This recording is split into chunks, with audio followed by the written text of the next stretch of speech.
When you think about businesses that are selling through the roof, like Skims or Allbirds, sure, you think about a great product, a cool brand, and great marketing.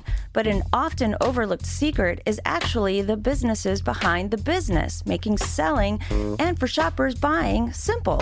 For millions of businesses, that business is Shopify. It's home of Shop Pay, the #1 checkout in the world. You can use it to boost conversions up to 50%, meaning way less carts going abandoned and way more sales going through to checkout. Upgrade your business and get the same checkout Allbirds uses. Sign up for your $1 per month trial period at shopify.com/income, all lowercase. Go to shopify.com/income to upgrade your selling today. Shopify.com/income. This is The Planted Runner. I'm Coach Claire Bartholic.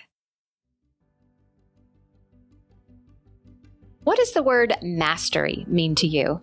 In some sense, it's when you've reached the top of the mountain. You've learned everything there is to know, and the only thing left to do is retire or teach. But what if nothing can truly be mastered? Is it still worth the chase? In running, for example, can you ever truly master the marathon? Matt Fitzgerald thinks so. Welcome to The Planted Runner. I'm Coach Claire Bartholic, and my mission is to help you improve your running, your mindset, and your life with science-backed training and plant-based nutrition. Today's conversation is with runner, writer, and coach Matt Fitzgerald. We talk about the concept of mastery in running and how it can help you improve at any age, why some runners never reach their potential, and how you can get closer to achieving your running dreams if you really want to. I've interviewed Matt at least 4 times now, and it's always an amazing conversation, so I was, of course, happy to have him back. And don't forget to stay tuned all the way to the end of the episode for another Mental Strength Minute. Fortify your mind in 60 seconds or less. And now, here's my conversation with Matt Fitzgerald. Welcome back to The Planted Runner, Matt. It's great to be back. Thanks for having me. Of course.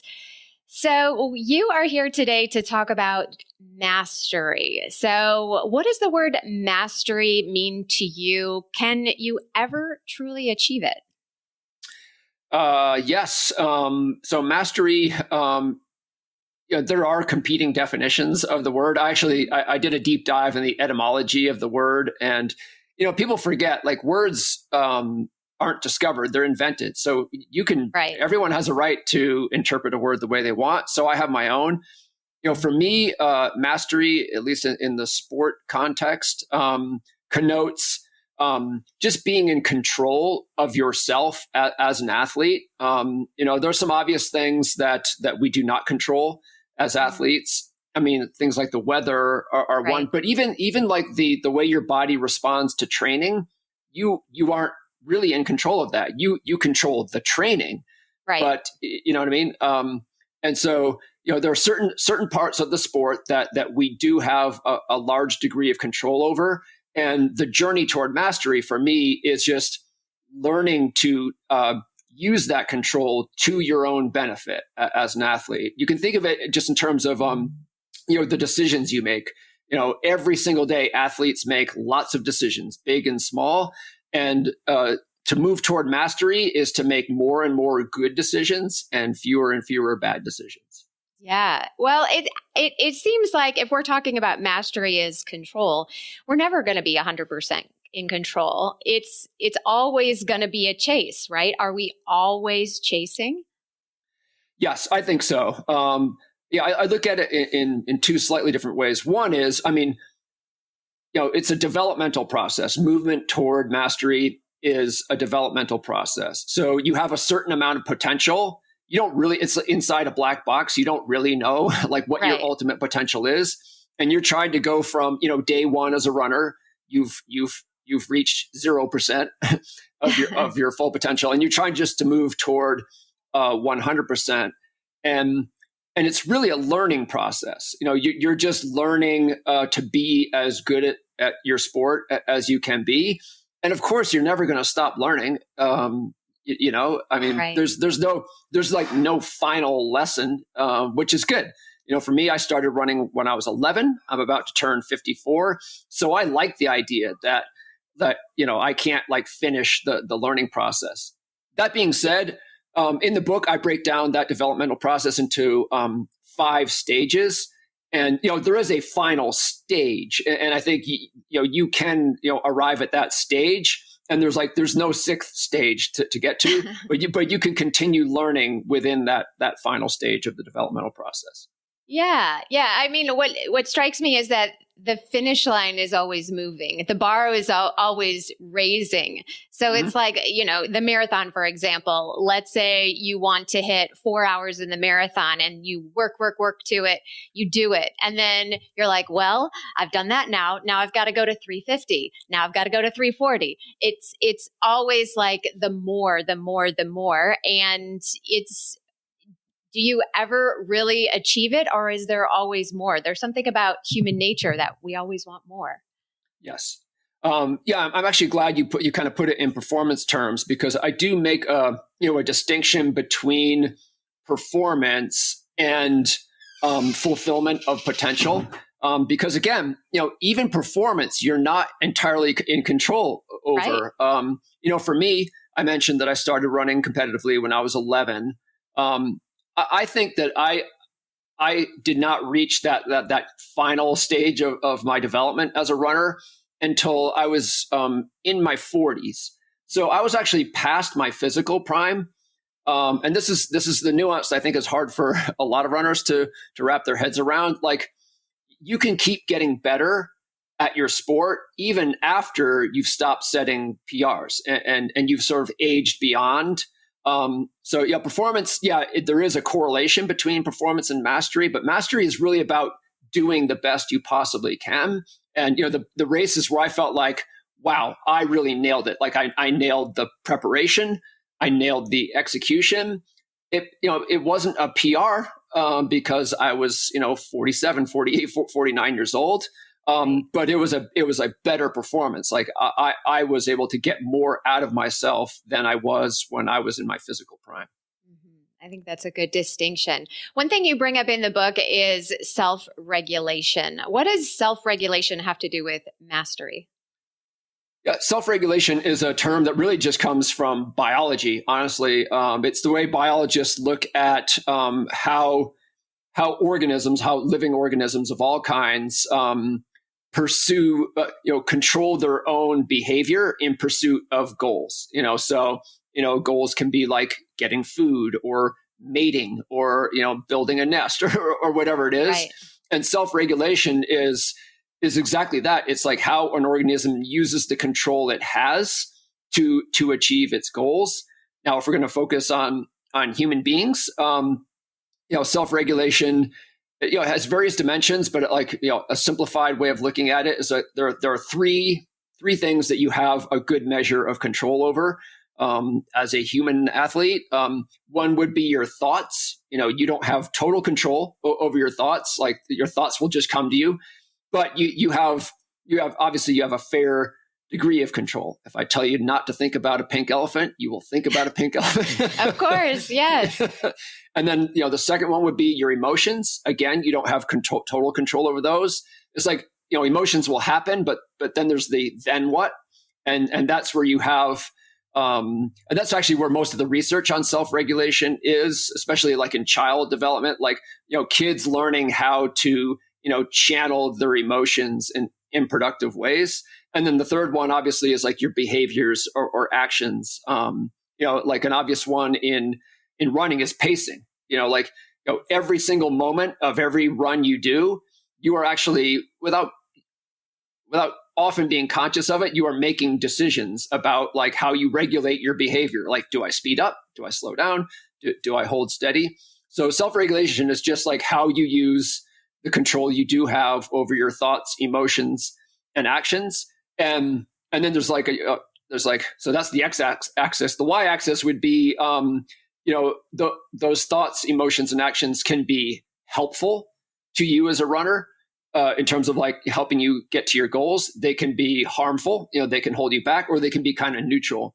So that's another way of looking at the pursuit of mastery. Like you're just trying to, eliminate, again, to your point, you can't entirely eliminate them, but you're trying to eliminate the unhelpful emotions, thoughts, and actions and maximize the helpful ones.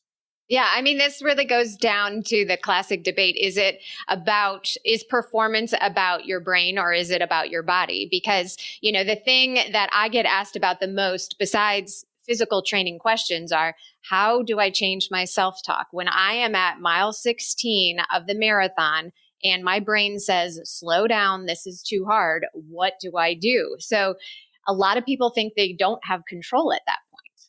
So yes. What do you say? Yeah, that's a good one. Because that's the subtlety of it is like, right. Athletes often don't realize just how much control they have.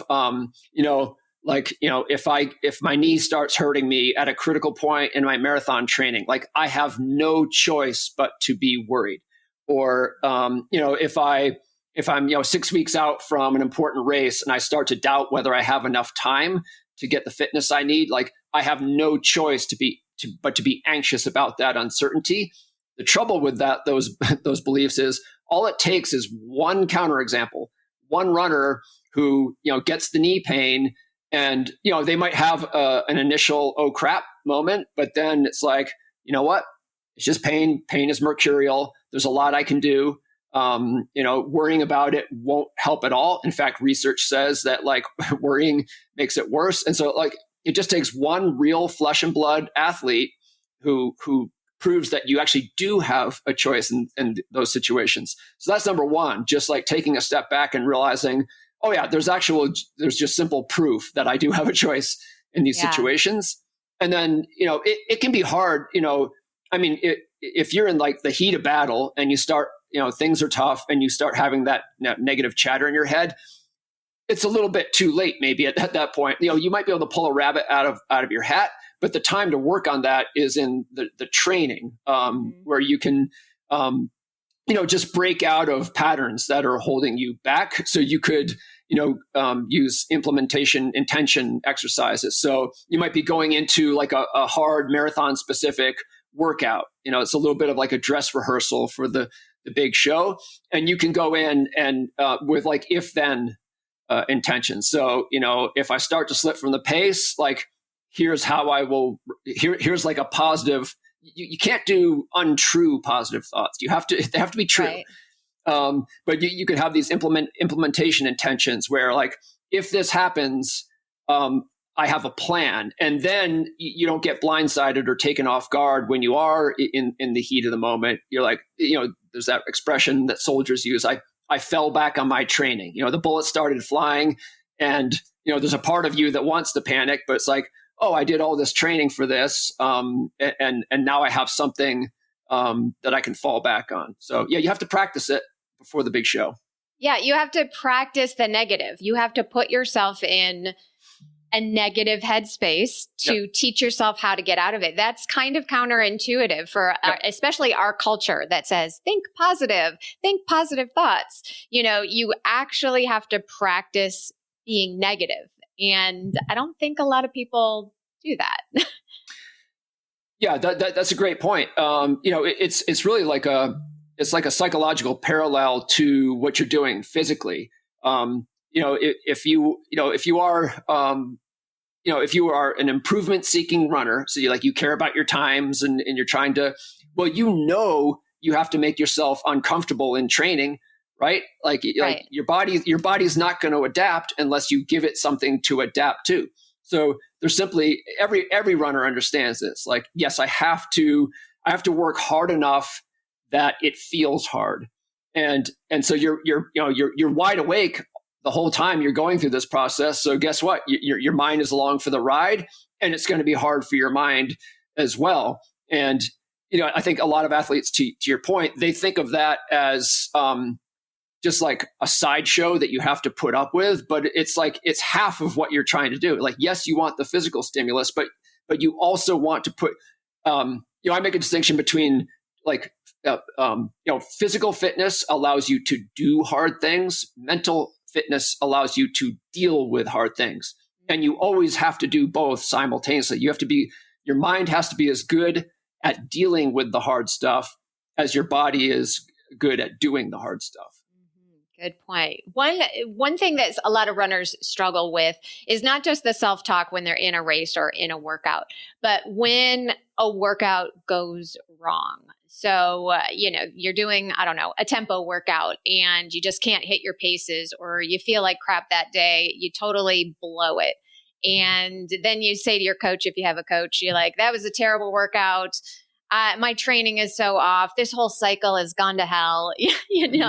Like Yep. how do we bounce back from a singular hard workout? And I guess my real question is, a lot of people want to run off feelings and they can't be trusted. So Yes. what do you say to them? Yep. One thing I do in those situations is I point out to that runner who's kind of over-indexing on a single bad workout, because that's what they're doing, right? Right. They're forgetting everything that came before. I'll say, okay, look at like a recent like record-breaking performance, like maybe Grant Fisher broke a couple of world records indoors, and I'll tell the runner, if we look at Grant Fisher's preparation for that world record, I can guarantee he had at least one really bad workout. So like that's just normal. It's absolutely part of the process. Like even the greatest runners on earth, the greatest who have ever lived, have days like the day you just had. So they're going to happen. They're part of the process. The other thing I'll say is, and this is simply true, it's not your bad workouts that tell you how fit you are. It's your best workouts, because it's simply impossible to outperform your own fitness. Right. When athletes talk about, oh, I'm worried that workout last week was a fluke, I'm like, it can't possibly be a fluke. Like, you either did it or you didn't. Yes. Yeah. If your body did it, then your body is capable of doing it. And, it takes a lot of things lining up to have a really great workout, but any little thing that isn't lined up can cause you to have a substandard workout. So, what matters is how the process is going, not how your last run is going. Now, if you go 2 weeks without a good run, then probably something is amiss and we need to make an adjustment. So of course there's going to be like a natural human response, like a disappointment to a bad workout. But even the greatest workout runners have them. They're a normal part of the process. And you need to index on your best days, not your worst days. That's simply rational and being fair to yourself. Yeah, I like that. So mastery by definition is the extreme, Yep. Does anybody reach their potential? That's a question that philosophically I struggle with. I would say no, almost no one reaches their potential. And maybe, Grant Fisher has reached his potential. Right. Who knows? But maybe he hasn't. It's maybe a new pair of shoes, or maybe a new tweak to his training plan, and he'll run faster next year. It's an extreme way of living, honestly. Yep. And we romanticize it a little bit. Yep. We aspire to get there, but 99.9% of us don't ever get there. So why do we fall short? Yeah, that's a good one. I think it's just inherently very, very difficult to reach the limit of your potential. I mean, first of all, you're right. You can't know. It's fundamentally unknowable. Right. I mean, how do you even measure that?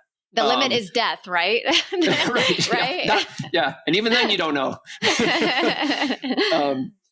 So you don't know. And it takes a lot.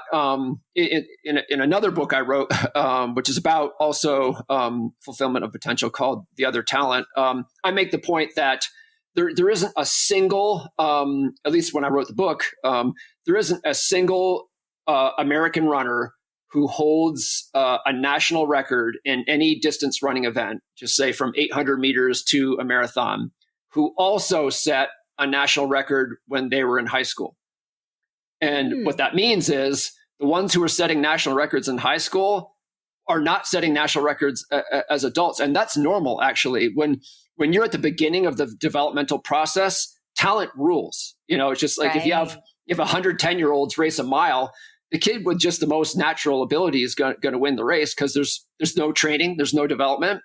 But if you just like, okay, now you're all runners, and now you're just going to see where you can get, and you do another 1 mile race like 10, 15 years later when everyone's fully matured and they've had a chance to develop in the sport, it's almost guaranteed that a different kid's going to win the race. And there's just, adult now, and there's just going to be a reshuffling. So you have to be the best at learning and developing over time. And the statistics show that like almost nobody, even the gifted athletes who are highly incentivized, it takes so much, like consistent, progressive, hard work over years and years and years, and a lot of learning.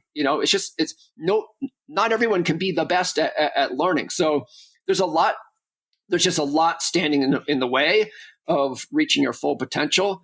The good news is, who cares? Right. Seriously, it's like, because, in terms of like how you experience it, if you're constantly comparing yourself to the perfect future version of you, then I think all the fun is going to be bled out of the process. But you can be making progress continuously. And actually, that's why I like the mastery mindset, is like every single day can be a success, because as long as you're learning, you're moving forward and you're moving toward mastery. And so you can just have a little bit of a looser hold on the numbers and the data, and more of a focus on the process. And am I moving forward in the process? And then, that mastery orientation can just be a joyous way to experience running. And it's like, I would love to feel like I mastered my sport someday in the future, but I'm better today than I was yesterday. I was better yesterday than the day before. So, hey, what is there to complain about? After a short break, I'll be back with more of my conversation with Matt Fitzgerald. The Planted Runner is sponsored by Liquid IV. We have made it, team. Spring is finally in the air, the daffodils are blooming in my yard, and the days are getting longer. For runners, spring means traveling for your big race. And part of your race day prep is making sure you're getting hydrated on the plane or in the car before the race. Liquid IV is superior hydration than water alone. And right now, you can get 20% off your first order with code PLANTED at checkout. I just got my order of mandarin orange and pina colada, and I honestly love them both. Just 1 stick and 16 ounces of water hydrates better than water alone. Powered by Live Hydroscience, an optimized ratio of electrolytes, essential vitamins, and clinically tested nutrients that turn ordinary water into extraordinary hydration. Don't take off for your spring race without it. Tear, pour, live more. Go to liquidiv.com and get 20% off your first order with code PLANTED at checkout. That's 20% off your first order with code PLANTED at liquidiv.com. And we're back with more of my conversation with Matt Fitzgerald. Yeah, so it's a moving target, because when I think of mastery, I think like you've made it to the top of the mountain and then there you are. You've done it. It is in the past and there's no way to go from there. But you say there's always more mountains to climb. Yep, I believe so. Again, like unless you're able to look at yourself in the mirror and say, "Oh yeah, I'm done learning. I can't possibly learn anymore." Then for me, like I feel like I have mastered the sport of running, and I'm way past my the point where I'm going to run faster than I ever did. But in terms of what it feels like, I developed long COVID. I got COVID very early, and then I wasn't able to run for more than 3 years. And then last year was able to get a little bit of my health back and a little bit of fitness back. And I decided to sign up for the longest race I'd ever attempted. Still, older than I'd ever been, with a chronic illness that, I mean, some of the main symptoms of long COVID are exercise intolerance and post-exertional malaise. So like aerobic exercise is literally toxic for people with long COVID. And I gave myself 10 months to prepare to run 100 kilometers in 100-degree heat in the desert. And I wasn't running at all at the time. I hadn't run in months. And as far as I knew, I couldn't run. But when I signed up for that race, I believed I could pull it off. That's what mastery feels like. And I wasn't insane. Like I knew I was attempting something that was almost impossible, but I knew because of all the experience I had, all the learning I had done, like I didn't know the answer on day one of that process, but I knew I could figure it out. And I did. And I made it to the start line of the race and I made it to the finish line of the race. And I had confidence throughout the entire process that I could pull it off. That's what mastery looks and feels like. But even then, I mean, did I learn a lot along the way? You bet I did. Did I make mistakes that I would like to correct in the future? You bet I did. So it's kind of both. You can feel like in one sense, yeah, I've arrived. Like I'm in a new place, as an athlete. And at the same time, you also know that there is no mountaintop and you can just keep going as long as you like. Yeah. The confidence before you actually do the thing is another thing that a lot of athletes struggle with. So, yep. The classic thing is a first-time marathoner. They've only run 16, 18, 20 miles in training as their longest long run, one of those. They've never run the distance. And they always say, well, if I don't run the distance in training, how do I know that I can do it on race day? So how do you have the confidence to do something you've never done before and know that you can do it? Yeah, that's a tough one. I mean, part of it is just to give you another personal example. When I did my first Ironman triathlon, I had never done an Ironman triathlon before, but I knew other people did. And I remember, I did the swim and I did the bike ride and then I'm out running the marathon. And I remember like taking those first few steps of the marathon and thinking, my legs feel exactly how they felt when I finished my last marathon. and I'm just starting one. And like, the voices of doubt came in. It's like how is this even possible? But what I told myself in that moment is, well, Matt, like you did exactly the same training not exactly the same, but you did pretty much the same training as has been done by, thousands and thousands and thousands of successful Ironman finishers. So in that sense, it didn't matter whether I had done it before. I just knew there was just evidence that what I was attempting to do was possible. And then the other thing about confidence is like, if you need absolute certainty to feel confident, then that's not real confidence. Confidence is belief in yourself in the face of uncertainty. So yeah, a little bit of a both and answer. Yeah, no, that's okay. What I tell people is you need to have courage before confidence. You can't have confidence first. Yep. You've got to do the brave thing. That's is sort of tied also to motivation. Probably the athletes you work with and most of the athletes I work with, they don't struggle with motivation. They are highly motivated runners trying to get, the best out of themselves. But there's a lot of people who struggle with motivation when it comes to whether it's running or fitness or doing anything hard. They're like, I don't know if I want to get out of my comfort zone. So can you teach motivation, or even with a highly motivated athlete who might have a down day? Is there any way that we can enhance motivation? You bet there is. In endurance sports, I mean, motivation, is important in all sports, but in endurance sports in particular, it has a special importance just because, your limit is really perceptual versus physical in nature. If you throw a runner on a treadmill and put the belt at a certain speed and say, just run till you can't. And when they actually, step off the treadmill, any physiological measurement you take will show they could keep going. The reason we stop is that it just feels too hard. You encounter a perceptual limit before anything actually breaks in your body. Like the harder your body's working, the harder it feels. And like if you're a sprinter, you do the 60-meter dash. Well, that you're limited. Your performance is limited by physical stuff. How fast can you turn over your legs? How much force can you apply to the ground with your foot? Those are just hard physical limits. In endurance sports, if you just interrupt any given runner at any given point in a marathon and ask them, like, could you be running faster right now? The answer is always going to be yes, except like when they're within sight of the finish line. So, we are encountering perceptual versus physical limits. And those perceptual limits are real, but they're real in the way that like pain tolerance is real, where they're kind of mutable. If you overheat, it's game over. You can't will your way through like exertional heat illness.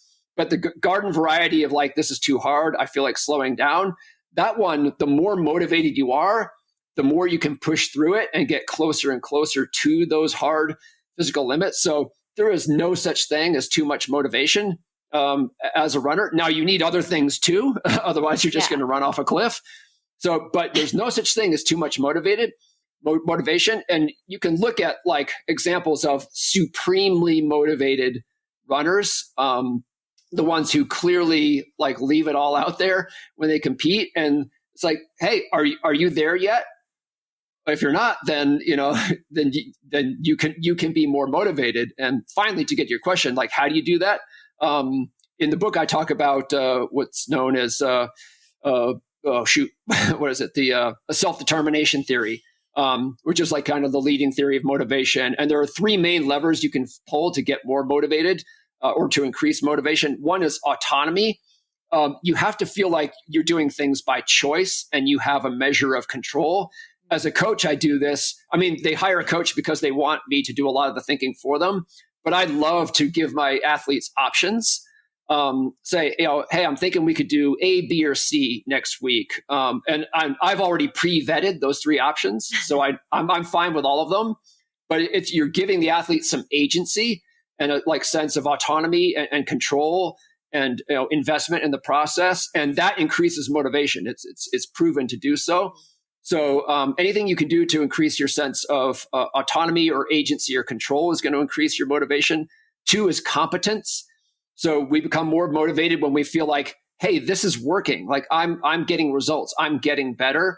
And I think a lot of athletes, they make the misstep of like wanting like proof that they're getting fitter every single day, like from their watch. That's a dead end. But if you have that more process focus, then you can have those wins every day, that proof of increasing competence. It's like, oh, wow, like I really nailed my execution of this run. It doesn't mean you ran faster than you ever did before. It just means like you were more in control of the process. You were able to be intentional and mindful in going about your training. And that can give you like a daily dose of competence, a feeling of competence that increase your motivation. And then the last one is relatedness. Which is, we're social animals. I like to point out, like, if you don't think, there's those lone wolf runners out there. So, I always do my training by myself. It's like, yeah, okay. Do you race by yourself? Because you could save a lot of money just by measuring out 26.2 miles and doing a marathon. Would that be very satisfying? No. So like what makes sport meaningful and exciting for us is that it is a group thing, at least on race day. And so even if you're introverted, there are ways that you can increase your motivation for running by taking advantage of the fact that you are a social being. Like almost all of us are going to perform better in some kind of group environment, or it could be as simple as having one training partner or having a coach. Honestly, like that is a relationship that can increase motivation through relatedness. Yeah, I'll get into the coaching part in just a second, but you said there's no such thing as too much motivation. But I mean, I would say the flip side of that coin is when you get too singularly focused. Yep. There are a lot of runners, and I include myself in this category, who become obsessive with it. Yep. And that is all they do, to the detriment of everything else in their life. So, is that something that we need to be looking out for as well? It is. Yes. Yeah. So just to refine my earlier point, just forget about the training and how obsessive you may or may not be in the process. When you get to race day, all the preparation is factored in. You can't get any fitter once you're on the start line. Then the question is like, how close to a 100% effort are you going to give during the race? There's really no good excuse. Like, if you claim to want to do the best you can, now you can run a race for any of a million reasons. You can do the party pace thing, or, just do it for a finisher's medal, or just to experience a nice course, whatever. But if you're racing, then, there's no reason, you can't try as hard as the person who wins the race, right? That's right. Entirely on you. That's what I mean when, and that's hard to do because it really hurts quite badly to run that hard. So that's what I mean. Like, there's no such thing as too much motivation, because it's only the most motivated athlete who's going to finish the race and say, yes, I absolutely could not have tried any harder than I did. And then you can take that same mindset and put it into the context of your training and preparation, even as, you could have like a busy, fulfilling career that's very demanding.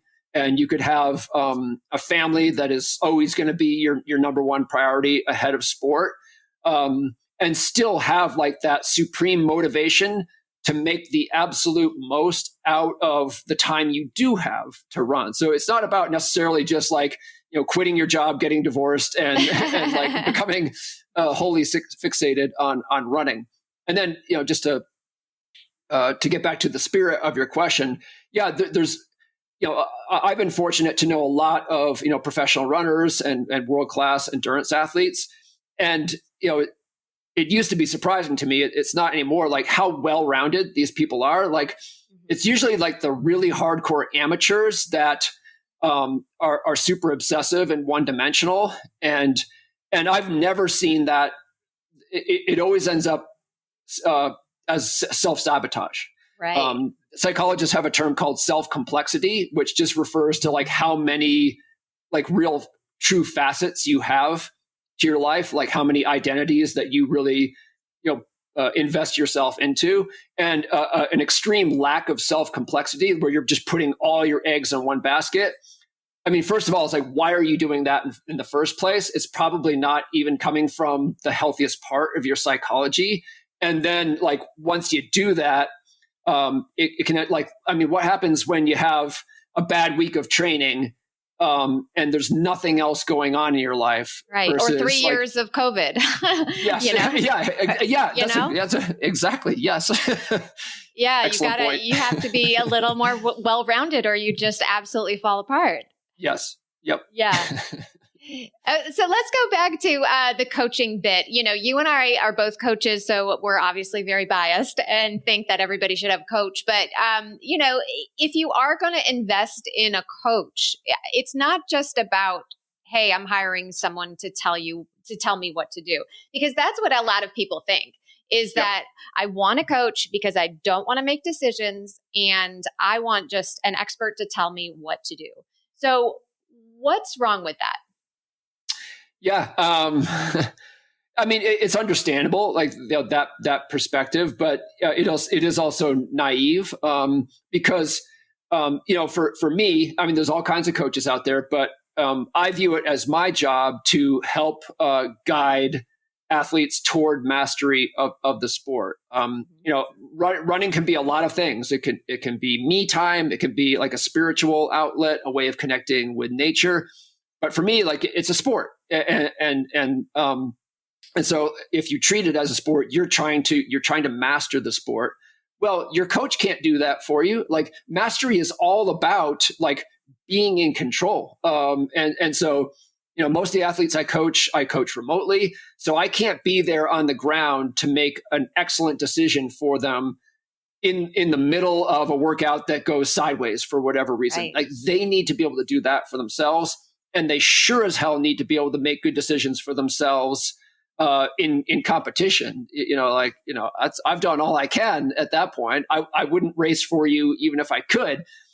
So you're not going to master your sport unless you actually get to the point where you don't need your coach anymore. So that's kind of on my side of it. I look at it as I'm trying to put myself out of a job. Now, I mean, even Olympians have coaches, so you can not need a coach and still benefit from one. In fact, you're probably going to benefit the most if you've gotten to the point where you no longer are dependent on the coach. So, if I'm coaching like an absolute beginner, like not only are they new to running, they're even new to sports in general. Mm-hmm. They've never been an athlete. They've never had a coach. From day one, they need a lot of like just me saying, here's what you should do, and trust me. But from the very beginning, I'm giving them opportunities to take control of the process, and that can start with like baby steps at the beginning, and it's really fun. Like for the athletes I work with for years, you can see just an amazing transformation happen over time, where the athlete is like they'll come to me and say, there might be some challenge they've been facing that doesn't have an obvious solution, and we've been trying to work our way through it, just muddling along. One of the most satisfying things that ever happens for me as a coach is when the athlete says, I have an idea. I think we should try this, and it works. That's good coaching. Yeah.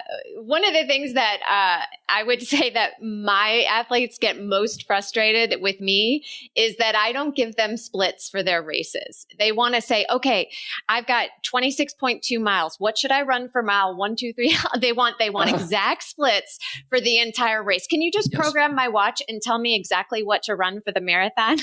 And they get so frustrated that I won't do it. But this is exactly the reason why, is because hopefully if I've done my job, I've trained them to make decisions in what to do every single mile of the race.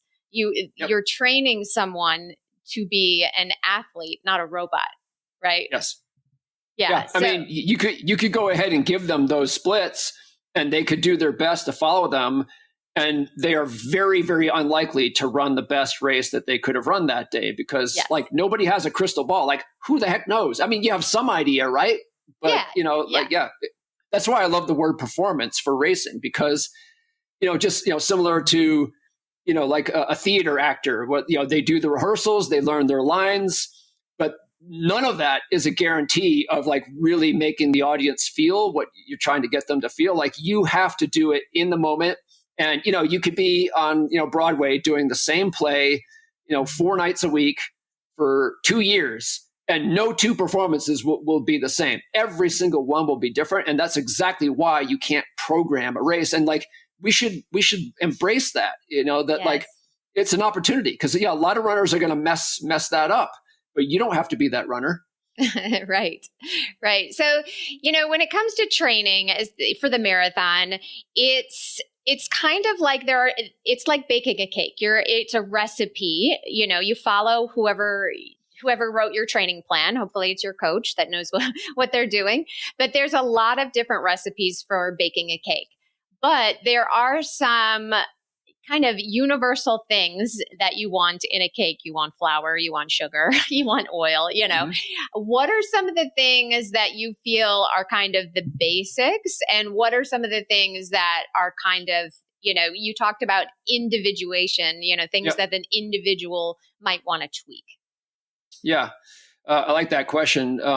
Because, when as a coach, when you start off, coaching an athlete that you haven't worked with before, I mean, they fill out an intake form, you have an initial consult with them. So, you know something, but you don't really know that athlete yet.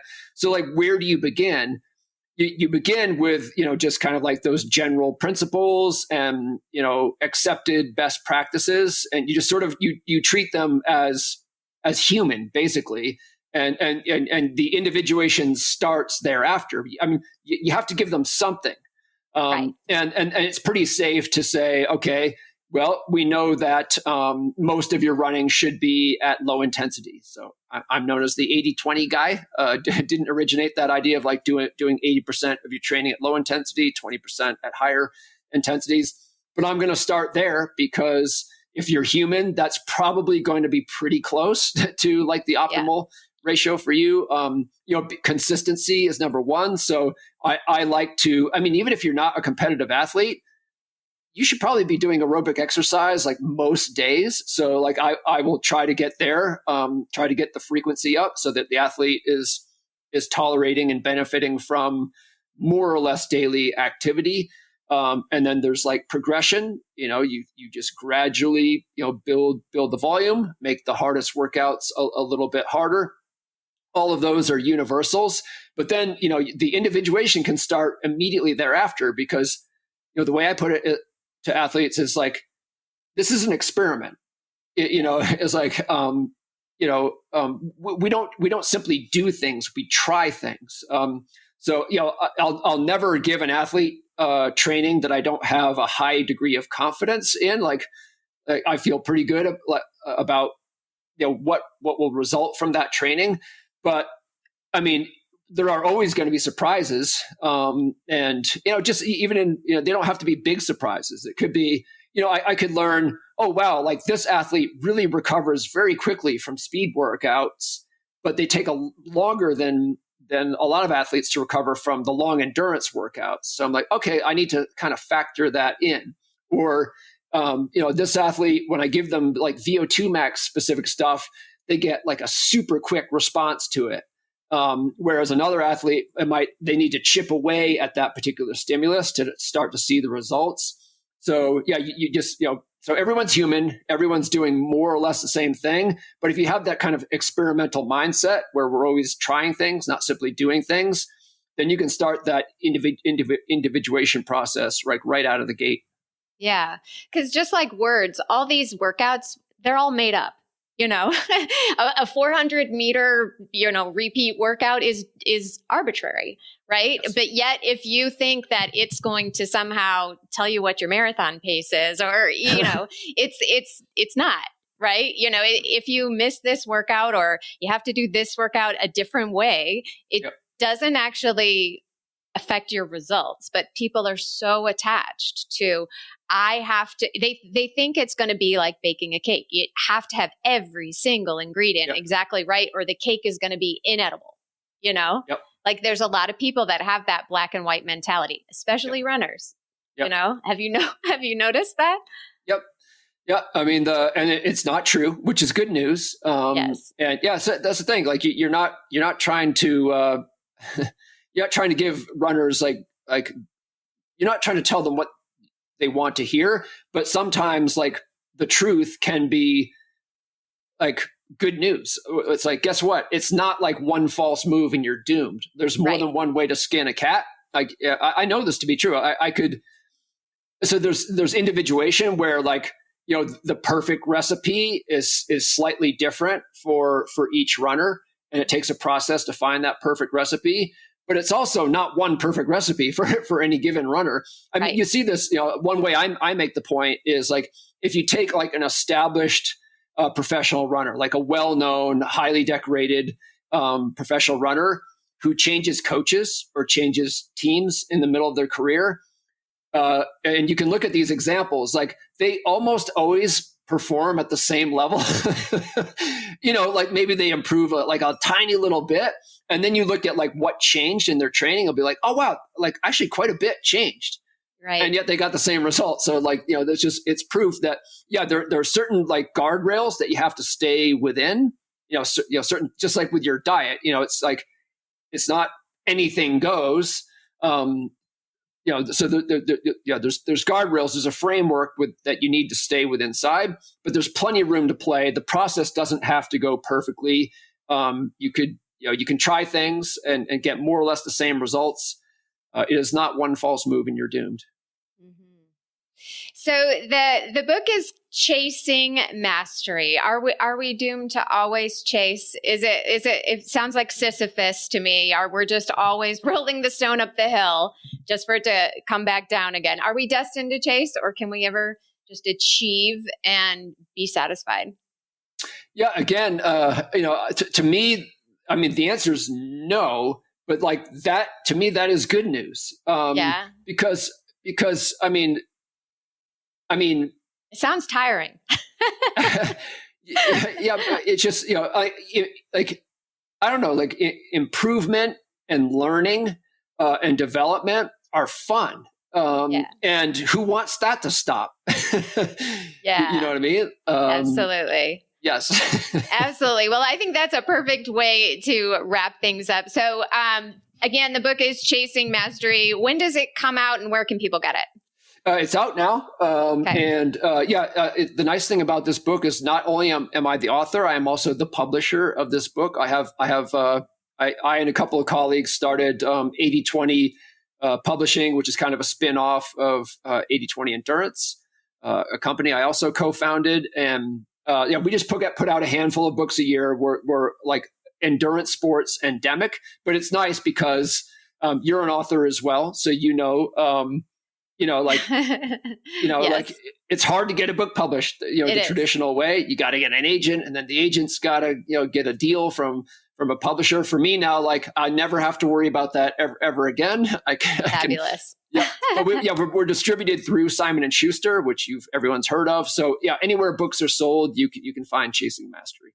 Fabulous. Well, Matt, always a pleasure to have you on the show. Thanks so much for talking with me. And where can people connect with you? You can find me through my personal website, mattfitzgerald.org, and also dreamrun.com and 8020endurance.com. All right. Thanks so much, Matt. My pleasure.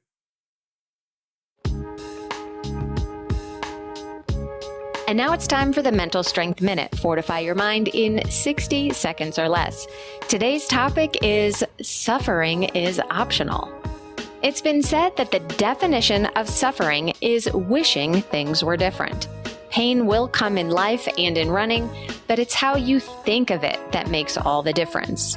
So when you're running hard, you will feel things like fatigue or a burning sensation in your legs and your lungs. Accept it as simply signs that you are working hard. Allow yourself to feel it and experience it, but remind yourself that you don't have to suffer. Embracing the hard parts of running and life is not easy, but suffering is optional.